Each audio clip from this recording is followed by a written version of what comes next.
بہت مبارک حالت ہے یہ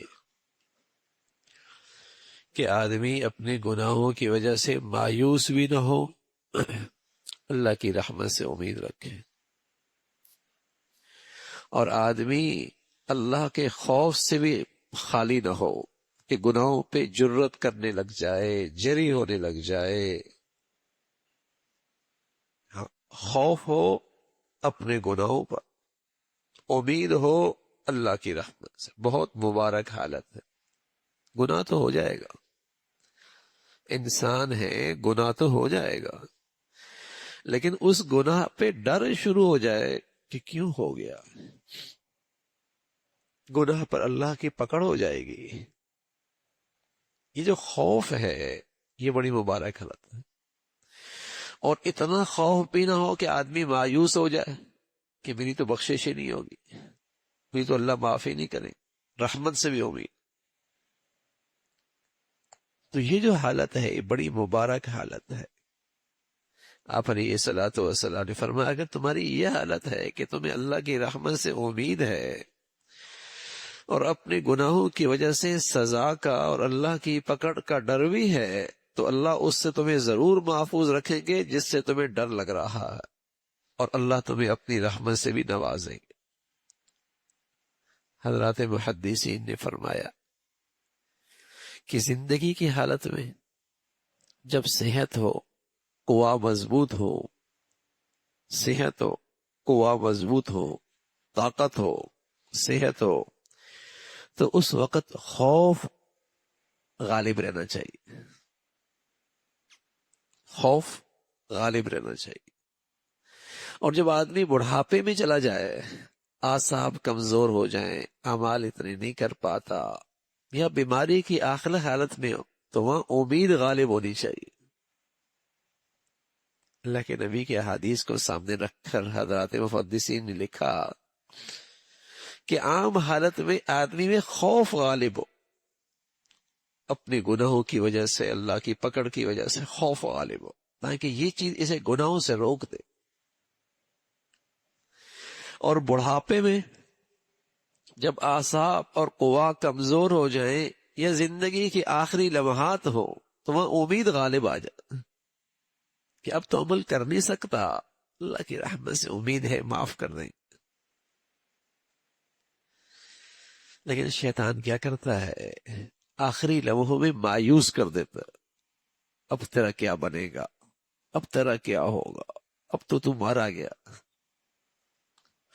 اور جب تک صحت اور قوت ہوتی ہے تو شیطان دھوکہ دیتا ہے، اللہ بڑا رحیم ہے، اللہ بڑا مہربان ہے، اور گناہوں پہ جرت کرتا رہتا ہے۔ یہ نادان آدمی گناہوں پہ جری رہتا ہے، گناہوں پہ اصرار کرتا رہتا ہے۔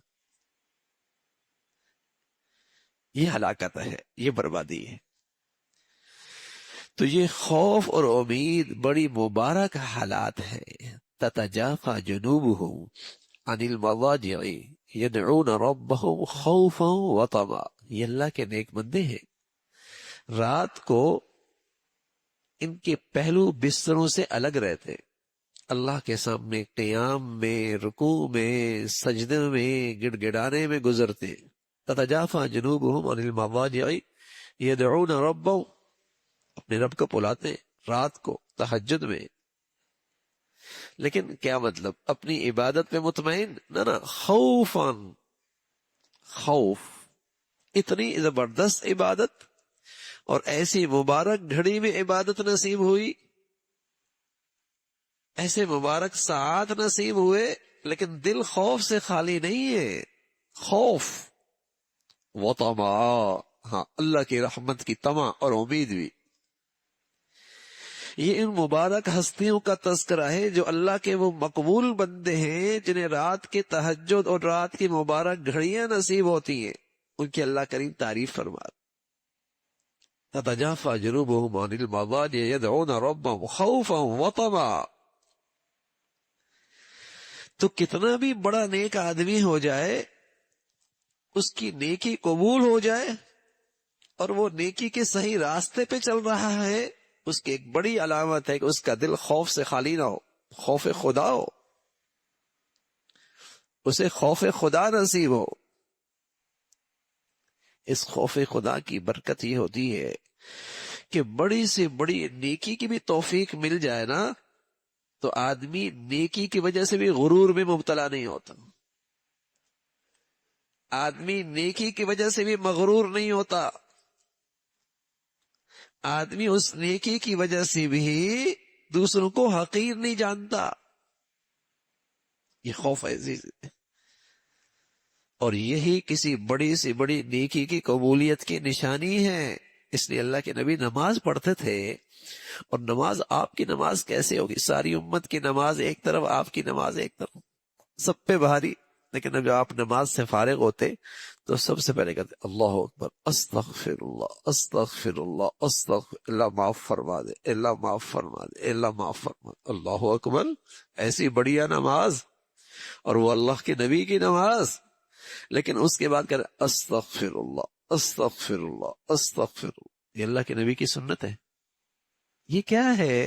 امت کو سبق دیا کہ بڑی سے بڑی نیک آدمی بھی اس کی نیکی کی قبولیت کیا ہے کہ اس کا دل خوف خدا سے خالی نہ ہو. خوف تو یہ بڑی مبارک حالت ہے کہ اتنا خوف ہو جو مجھے اللہ کی نافرمانی سے روک دے، اور مجھے اللہ کی رحمت سے اتنی امید ہو کہ میں کبھی بھی اس کی رحمت سے مایوس نہ ہوں، اور اس سے مانگتا چلا جاؤں، اس سے معافی مانگتا چلا جاؤں، اس سے استغفار کرتا چلا جاؤں. مبارک حالت ہے. اللہ تعالیٰ بھائی یہ ایمانی صفات ہمیں بھی نصیب فرمائے.